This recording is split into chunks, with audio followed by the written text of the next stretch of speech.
thought we would get together with our team of instructors. Actually, it was Miss Nana's idea to get together with the team of instructors and talk about a particular subject that was explained to me by Miss Nana, but I'm going to call it the compliment paradox. Yes. I think that was a good thing. So we're going to talk about the compliment paradox, but before we get into that, we got a few things coming up. We got to remind you guys about. If you're students and think you're going to be able to earn all of your stripes for rank advancement and you want to participate, we have these optional rank advancement ceremonies coming up. It's great for family members, photo opportunities, get to do the board breaks, big ceremony and stuff like that.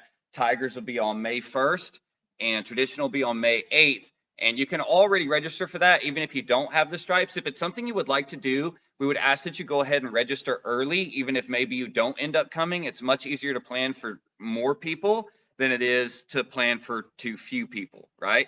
And before anyone asks, yes, I know I have this thing on my nose. That's because my face doesn't want to allow me to breathe tonight. So this is the best thing I could do to try to make that work. So it's very attractive. I like it. All right, so with that, I'm gonna hand it over to Miss Nana. So Miss Nana, frame it for us. What are we talking about? What's the compliment paradox thing about?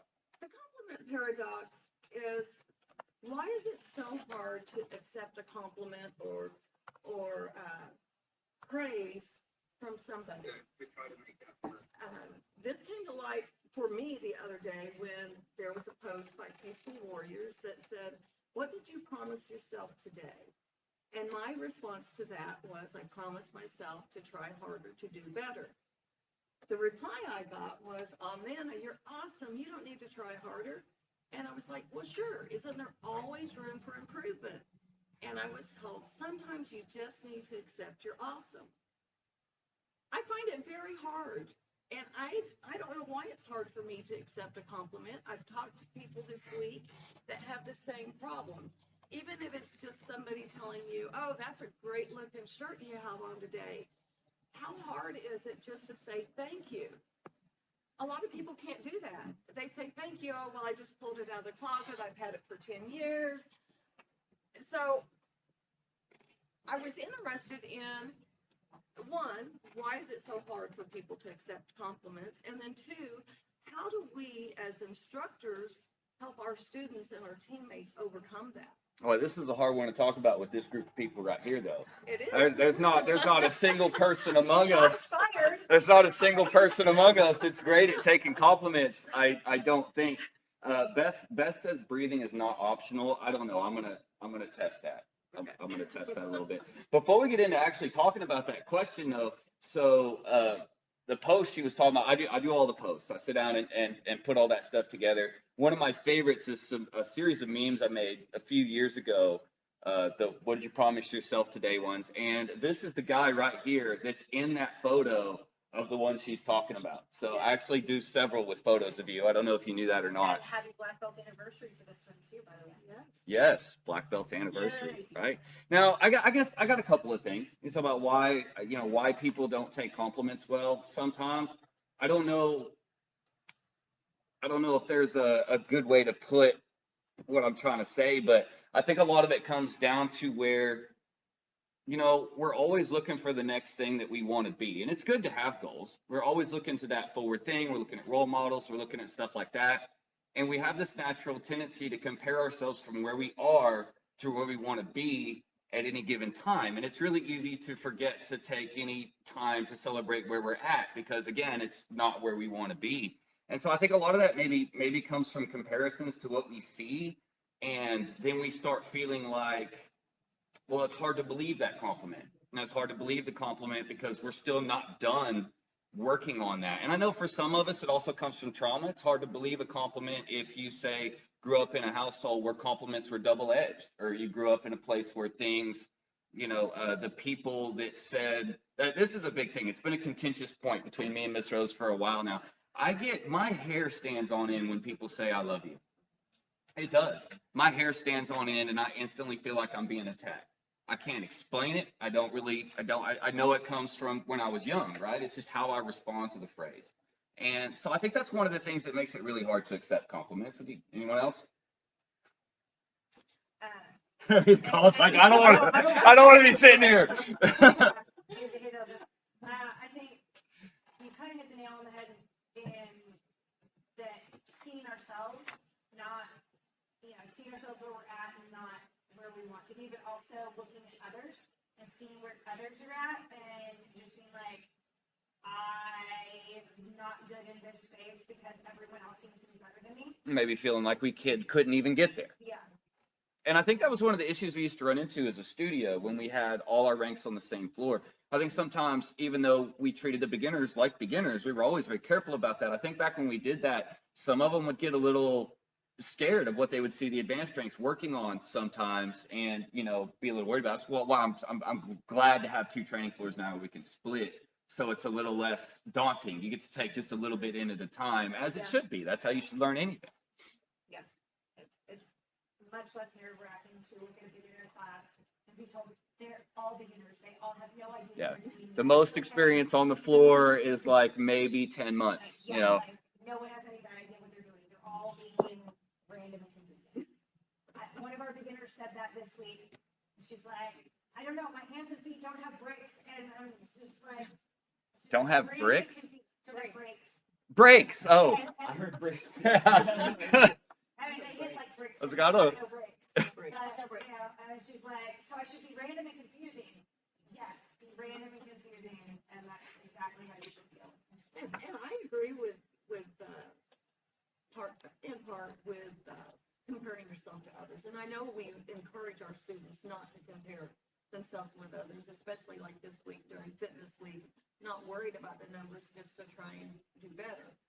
I had a lady I worked with tell me that she found it hard to accept compliments because she felt like people were just being nice, even though she felt like when she gave somebody a compliment, it was from her heart. I just felt like maybe other people didn't mean it. Right. I feel the same way. It's kind of like the I love you thing with me. It's similar. I know with your kids, sometimes it's like, what do you want now? So, but That's great.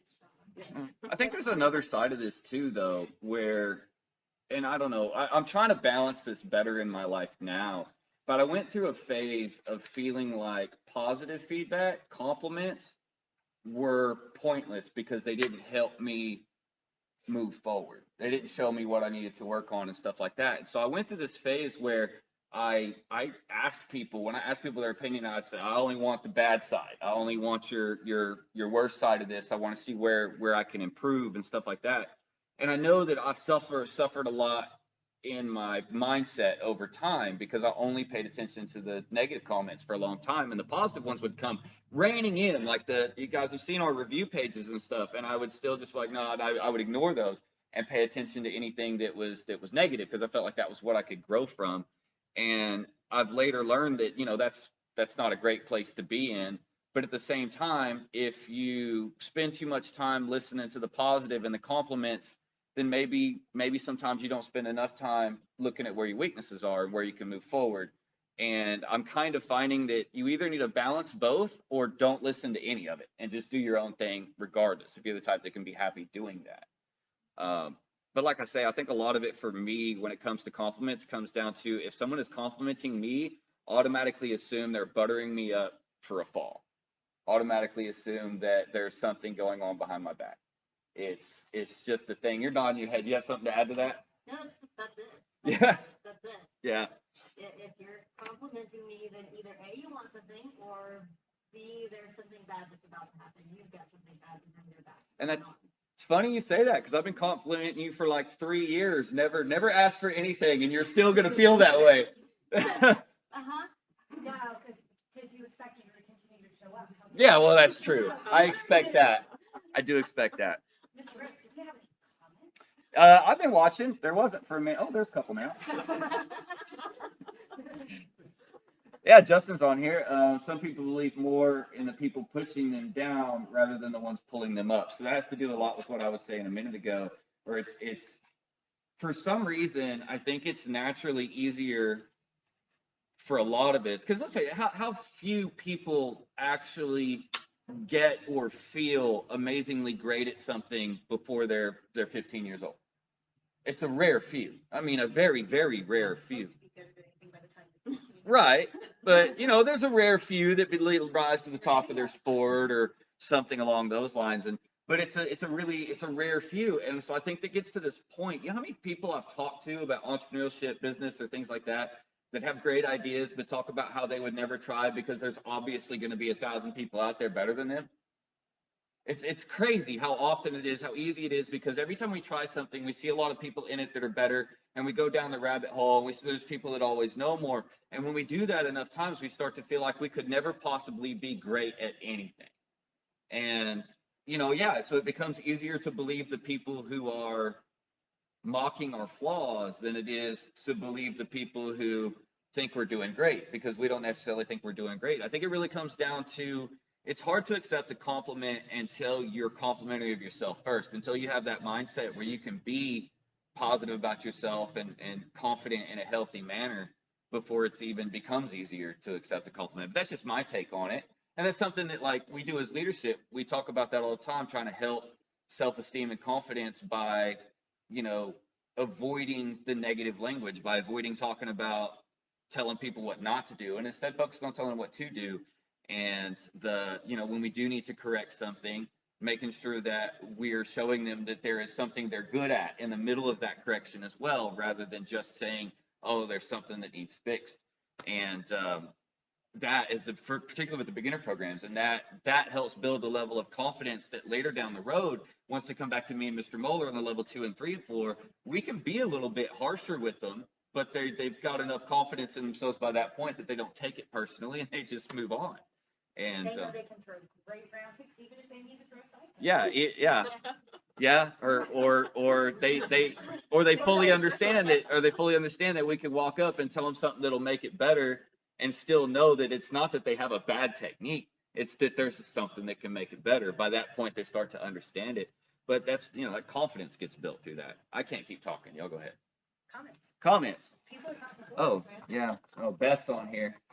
Chantel's on here. I'll come back. Oh, Dallas is on here. He says hi. Hi, Dallas. I know. I hope your back's feeling pretty good. Excelled at reading at that age. Have a medal to prove it. Yeah, I had some stuff with that. Actually, it was kind of cool when Axel's getting ready to take his state mandate test, and this is something I think about every time he has to do that. And I wonder why I never pursued it or what I never did with it. But I remember my 5th grade year. It was the year I got this scar that I talk about from having my hands in my pockets and having my jaw busted and had to have surgery. While I was out of school, because my jaw was wired shut, there were state mandated tests. And they made me come into the school for a week to take those tests. And I was always a good test taker. I always did great. And on the reading and writing stuff in particularly. And one year they had this essay portion where you had to basically write your own creative story, and it had to involve something to do with the weather. And I remember writing this sort of preteen social horror type of thing that set up Armageddon with this weird storm that had like all 4 seasons in it at once. Yeah, so like real life 2021, Um, and I thought it was kind of cool, and I put it in. It was part of a state test. I didn't think anything of it. And I ended up getting that story published. The teacher ended up someone to do with the test. They ended up having that story published for me, so that was really cool. And I had a copy of that book up until I was homeless.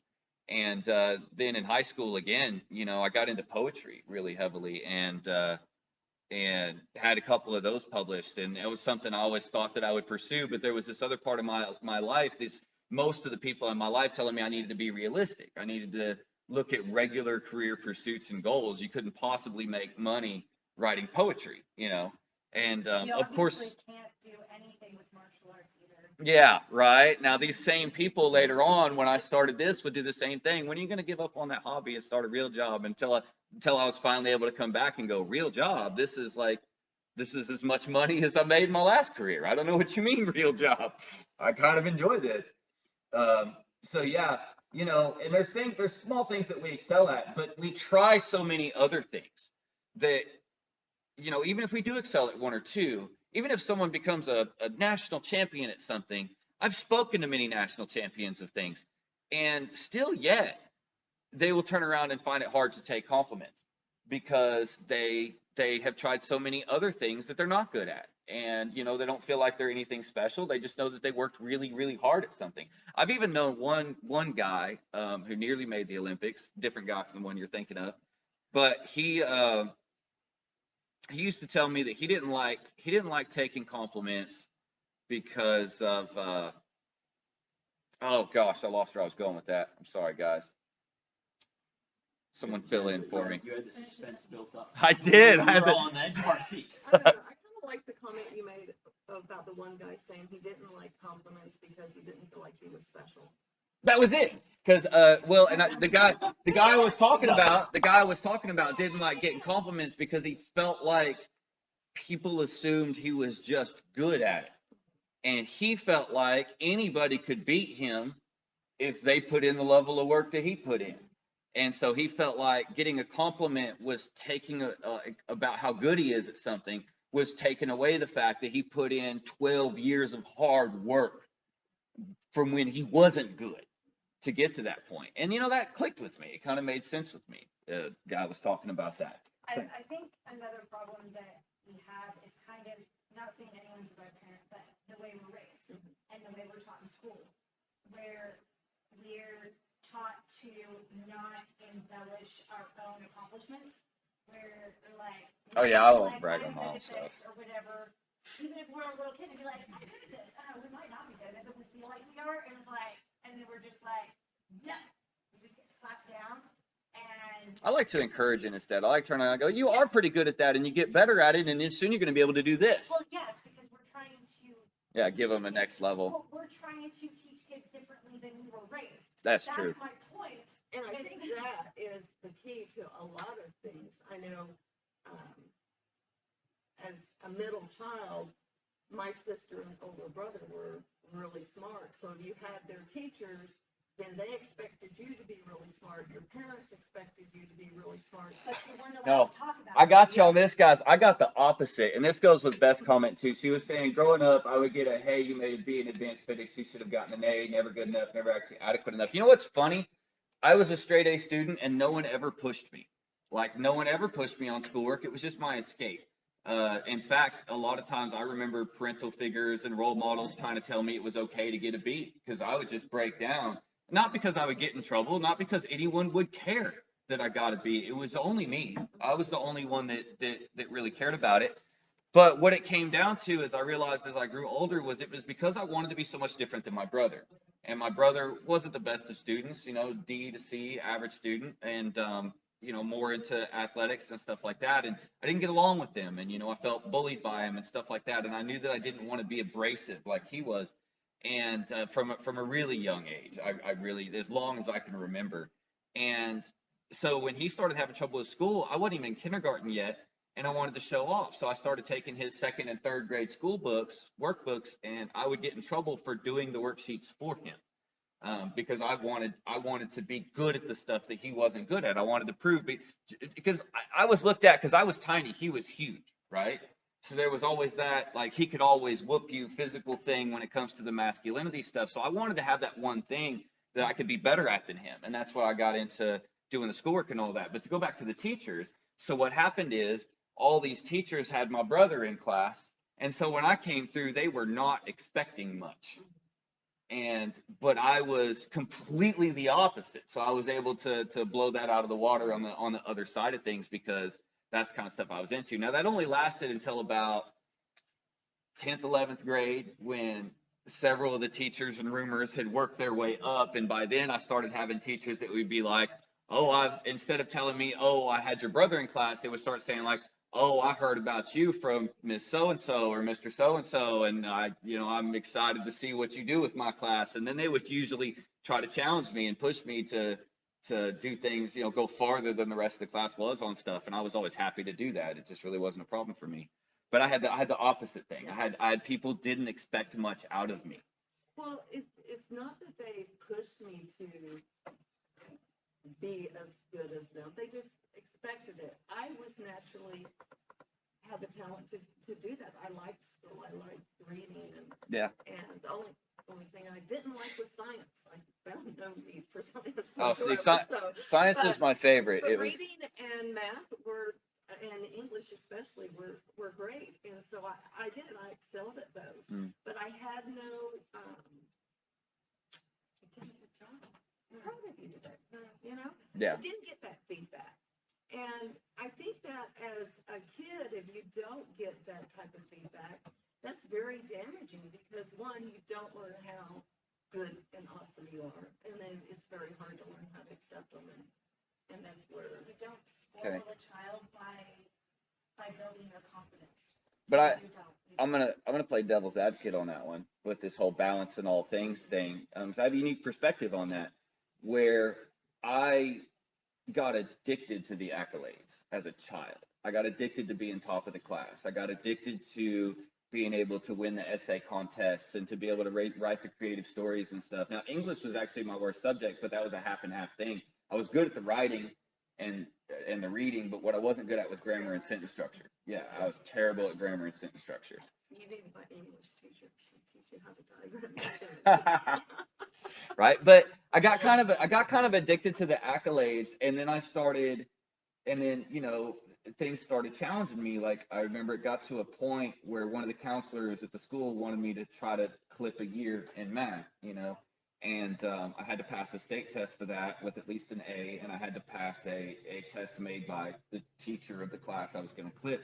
And I know they went out of their way to make that really, really difficult, but I was challenged at every step along the way, and I continued to be able to get above that. And I was genuinely complimented by most teachers for my work. Like I said, my English teacher had a couple of my things published. My math teacher was very complimentary and things like that, a couple that weren't.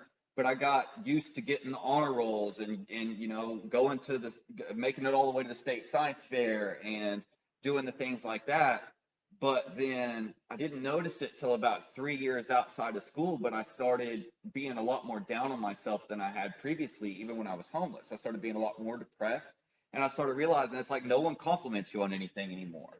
You're Once an you adult, hit, of course not. yeah, and so it's like it was much harder to be able to get any kind of accolades for anything that you did. It didn't matter what you did. And I kind of I was okay with it, and I accepted that, but I kind of hit something with that. But just to put that balance on it, there's a certain point of where you can get kind of addicted to it and then it disappears in adult life a little bit. But I don't think it should. I'm not trying to say that we shouldn't be complimenting them as kids. I think we obviously should, but I think the problem is we don't compliment each other enough as adults. I think the problem is we don't come up with enough awards to give each other just for fun. And that's one of the things I like to bring in here with our adults in here. I want to be complimentary to our adults, and so we can still be complimentary to each other too. We can still be supportive and things in ways that we maybe don't think about for whatever The reasons. tallest person in the room award, right here. Tallest Tallest person in the room award. that might be a compliment to him, but Thank you. that's a very big insult to me. I I'm still appreciate the it. shortest person in the room with a pencil, so anyone in between the two of us is still Right. pretty good. So just to throw some balance on that, there's that certain point where that's good for growth, that complimenting, but you've got to be able to have something around that, good teammates around you all the time to continue that into adult life as well, or sometimes that can cause a slump in mental health for a year or two as you kind of battle that idea that, wow, no one cares. No one cares what I've accomplished now that I'm 20, 22. You're an adult and there's no compliments and no birthday presents anymore. Yeah. And it's just, I was thinking about that the other day. I was like, man, I don't get birthday cards in the mail. Please don't start sending me birthday cards. But like, I don't get birthday cards in the mail.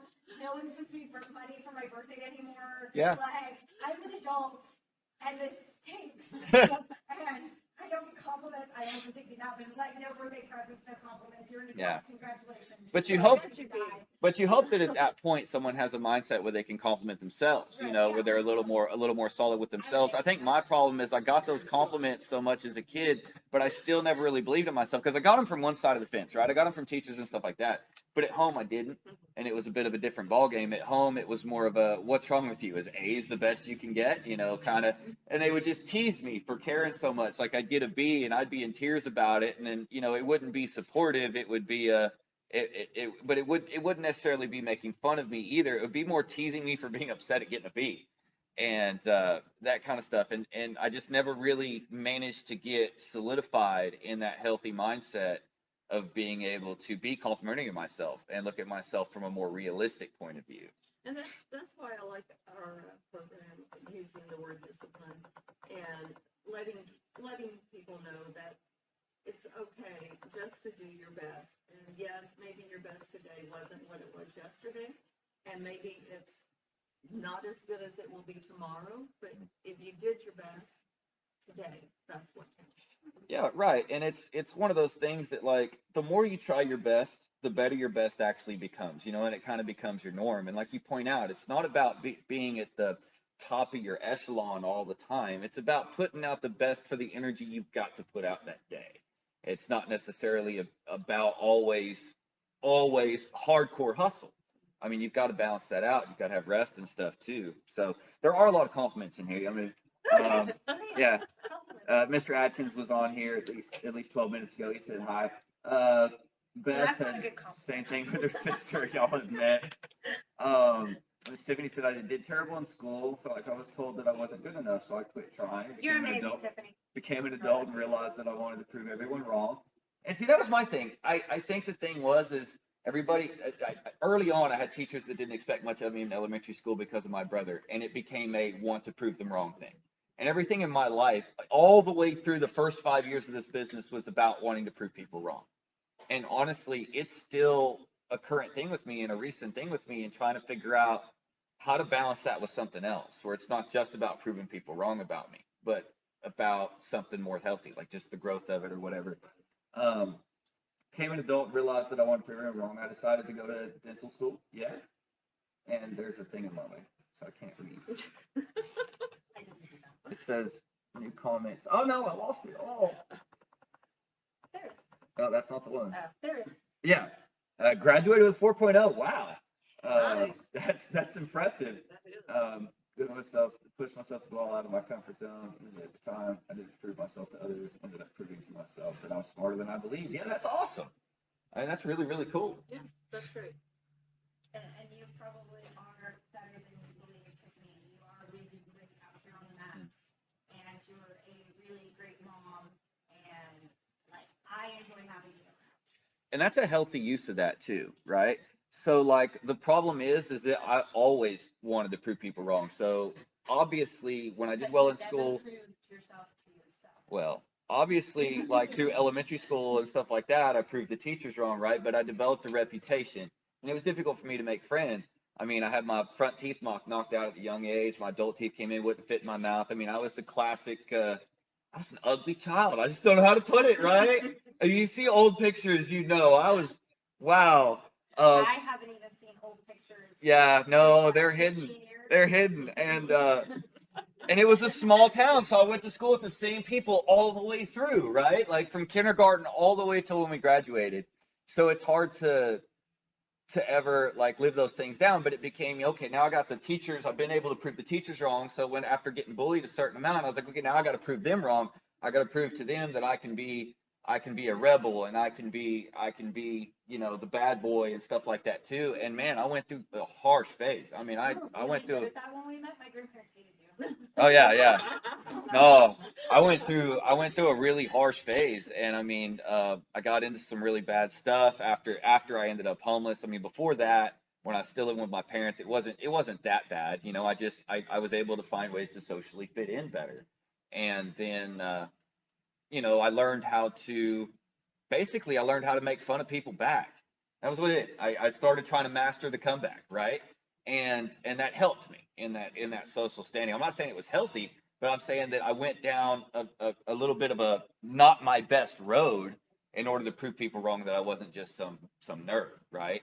And I did manage to keep my grades up through that. But then when I did end up homeless, I kept going down that road, and I went too deep. And I talk about that sometimes on these videos. I went too deep down that road, and then I started realizing that a lot of people were thinking that I was a waste of talent, and that I had completely wasted my life, or was completely wasting my life, and I was making terrible decisions. And then it finally became I got to prove them wrong too. I'm going to make it one day. I'm going to own my own business, and I'm going to be successful. I didn't know how to go about it. I mean, I'd already had one successful business that I'd let go because I was only like 17. I didn't understand, and then I'd never had anyone teach me, and I was on my own. And then so then I decided to go to college and just tried to take a few steps at a time from there until I finally. Yeah, until I finally caught up, right? But there were so many things that I didn't have guidance on, Wow. I mean, my dad. Compliment out of him is like trying to reach the top of college head. So maybe the paradox Oh, yeah. I don't know. I do apologize for not taking the opportunity to give a compliment. I am on some cold medicine and I'm a little loopy and honestly didn't notice the opportunity till I'd already replied. So Beth said she vividly remembers being the smartest kid in class, and then raised her hand one time, got the answer wrong. Teacher made a snide comment. Yeah, I never had a teacher make a snide comment at me, but I had students do it once or twice. Never raised my hand again. Yeah, actually, that was actually around the time that started happening is when I was started getting bullied for that kind of stuff. I stopped raising my hand, and teachers would still call on me thinking I know the answer, and I'm just like, and I got where I wouldn't answer publicly until later, until I learned how to be sarcastic, and that was not a good phase necessarily, but it was fun. I'll say that. I was never that brave. I didn't want to die. I got that brave. I had teachers that would have been like, Well, I had here was I the had thing though. teachers who were this big. Don't play with me. Here was the thing though. I was a straight A student that never got in trouble, so I could push the boundaries of sarcasm with most of them a little farther than most of the other kids. So yeah, it was Oh, no. it was a rough phase. I wasn't. Oh, we made Tiffany cry. I'm so sorry. Not sorry. No. No. Cry, She Tiffany. says no. Cry. Your tears are tears of joy. Just tell yourself that. Oh wow, I skipped a few. I think. No, I didn't. No, I Tiff was didn't. crying. No, there was a couple That crying. tall kid looks hungry. That tall kid probably is hungry. You should probably go get. Yeah, I know. I'm hungry too. Dinner's cold, sitting on the stove. Yeah, we'll get you. We'll get you out of here. That was my mom. Yeah, it was your mom. She's probably calling. I was some other person. She's probably calling you home for dinner. That was my point. I'm gonna get you out of here. So At the least she comments knows thing where keeps you're skipping. at. It's true. It's true. Jessica, what a great message tonight. Hits home for our family. So blessed. Someone found Miss K found this program and this group of people. All of you, yeah. Congratulations, ladies. That's a compliment towards you, ladies. You gonna answer the compliment? You gonna accept it? No, Yes, well, thank I you. love having Miss K. She is just the right amount of wonderfulness, like sugar and spice, and good leadershipy stuff. Like, Gets frustrated with anything less than perfection. it's a mountain. That's how I was. I was very much that way. Hard on herself. It's a battle. Yeah. Yeah, no, that's something we definitely understand. Oh, I can tell. Just the look on her face, and she's just like, Says it's also amazing seeing Miss Rose lose his train of thought mid-sentence. I do that all the time. I don't feel like such a loner now. No, I do it constantly, and I am okay to do it publicly. I don't even care. Yeah, it happens to me several times a day as well. My brain gives random spitfires, right? I have a difficult time staying on one train. The train shifts tracks about every 3 minutes, and it's One difficult. train set? One? You have one? Well, sometimes it's multiple, but Yes, one kinda train, depends. multiple drivers. oh yeah, and multiple tracks. It's just which one am I giving more focus to in this given moment? Brittany's been in conversations with him where I've snapped from between a dozen different topics so fast. Yeah, definitely. Beck said she's still stuck in the sarcastic phase. I know another one that's like that back there, or two, or three. dang it, I just knew I was gonna avoid that. Mr. Mullen, Mr. Mueller is above Why does he have to point over here? above such immaturity. Obviously. See, the thing Definitely is, tears of he's joy. just as sarcastic as us. He just keeps it locked inside here, Yeah, I say it mentally. but then he punishes me while we do videos. He throws me on the ground and. I recognized a long time ago what that grin means. He's got this grin, and it's like, okay, just tell me what that thought was. I want to laugh too. All right, we've been on here for over 30 minutes. I know Mr. Mueller needs to go home and get some food. I know I do too. This has been a great conversation. I think we talked about quite a bit about why we have such a hard time taking compliments, but we didn't really mention much. So I want to finish on this. I think it could be it's like I said, a balance in all things. I think it's important to be able to accept compliments, but to accept them with an amount of humility that doesn't let it go to your head, or ego. But at the same time, if we're not willing to accept the positive feedback at all, we tend to be more willing to accept the negative. The thing is, we're social animals.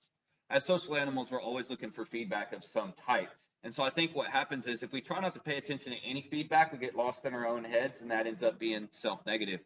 But if we pay attention to one time, like say all positive feedback, we tend to get too full of ourselves and arrogant. If we pay attention to only the negative feedback, we get depressed and we get anxious. So I think this is really what comes down to that philosophy behind Shea Om and the 24 moves, 24 hours a day, balance in all things, where you've got to take the compliments to increase your confidence and and have that social feedback. You've got to accept it to feel strong and good about yourself, but you have to temper that with the humility of the negative feedback and knowing that there are things to improve on, while at the same time making sure that you're not letting the feedback take control of all the decisions. But at the end, you take in the feedback, but you make the decision for yourself and whatever's going to make you happy and make you feel like you've got a good conscience about the situation. Time for you to say Yeah. something about that. Time for me to say Yeah, something? say something. Uh, Wise man. To be honest, you were just talking about getting lost in your own head. That's where I was. All he's thinking about is food. All he's I thinking know. about is food. Food got Know brought what's up, for and dinner. now I'm distracted. All right. I mean, I think it's easier to be harder on yourself than it is on others. I think that's why it's easier to compliment people and not take compliments yourself. Of course, because we're never So- good enough. We're never good enough Yeah. for this weird mantra in our head. We're trained to see the good in And others so- from the time we're kids, but we're not really taught to see the good in ourselves too much because it's bragging. You don't want to brag. And I think like if you are to give compliments, be specific, which is what we try to do, and not just saying like, "Oh, you did a good job," saying what you did a good job on, and You also did a great job throwing me yourself. gently onto the ground. Thank you. And then yourself also being aware of what you did and like what they're complimenting. Right. That's my say on it. Yeah, that's great because a broad compliment doesn't give direction, but a specific compliment, so it's She's meaningless. also thoughtful. But a specific compliment it gives a direction to know exactly what you're good at, and it's a way that people can tell whether you're being sincere with your compliments or not. All right, so we'll jump off here now. Thank you for all the comments, guys. We really appreciate all that stuff going on, and we will be. How is Mr. Miller, the adultiest adult back Don't there? look at me. I don't know. He just is. I never claimed to be the adult. here. Like any of us ever really have. You We have that. we teach martial arts for a living. What kind of maturity level did you expect? Keep looking at that screen, and I was like, "It's not doing anything." I know. We got It's throwing me off. yeah. We got 2 screens going up, but yeah, pretty soon we're gonna be releasing an event. I need you guys to want to watch out for. We're gonna have our first Parents Night Out event in over a year. This will be a start of summer party. It's likely to end up on June 4th, but that's a in sand date still. That sand has not solidified into concrete, but it Probably his fault. might be on June 4th on Friday. Yeah, he's the last one we're waiting to confirm. Might be on June 4th, which is a Friday, which it'll be about. If you guys don't remember what these Parents Night Out parties are, they're 3-hour parties where you can drop the kids off, know they're in safe hands. There's multiple instructors per side. We've got the kids split by age, playing age-appropriate games for about an hour, hour and a half. Then we feed them dinner. It's all free. We feed them pizza or other alternatives if necessary, if there's allergies or stuff. You see that when you register for your spot, you'll have a spot to put that in.